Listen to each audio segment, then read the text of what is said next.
അപ്പോൾ ഇവൻ പ്രഗ്നൻ്റ് ആണെന്ന് അറിഞ്ഞതിന് ശേഷം ഡോക്ടറെ കാണാൻ വേണ്ടി വരുന്നുണ്ട്.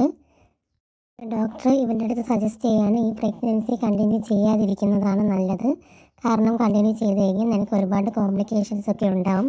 നിൻ്റെ പാർട്ണർ നിൻ്റെ കൂടെ ഇല്ലാത്തത് കൊണ്ട് തന്നെ ഒരുപാട് നിനക്ക് സ്ട്രഗിൾ ചെയ്യേണ്ടി വരും. അതുകൊണ്ട് ഈ പ്രഗ്നൻസി ടെർമിനേറ്റ് ചെയ്യുന്നതായിരിക്കും നല്ലതെന്നൊക്കെ ഡോക്ടർ അവനെ സജസ്റ്റ് ചെയ്യുന്നുണ്ട്. പക്ഷേ അവന് അതിനൊട്ടും തന്നെ താല്പര്യമില്ല. അവന് ഇത് പ്രഗ്നൻസി കണ്ടിന്യൂ ചെയ്യണമെന്നാണ് ആഗ്രഹം.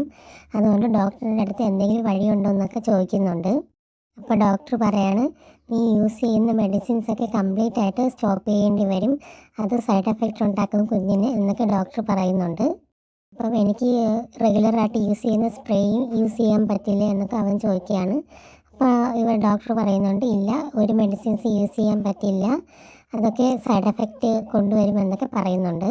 അങ്ങനെ ഇവൻ കൺഫ്യൂസ് ആയി നിൽക്കുകയാണ്. Thank you.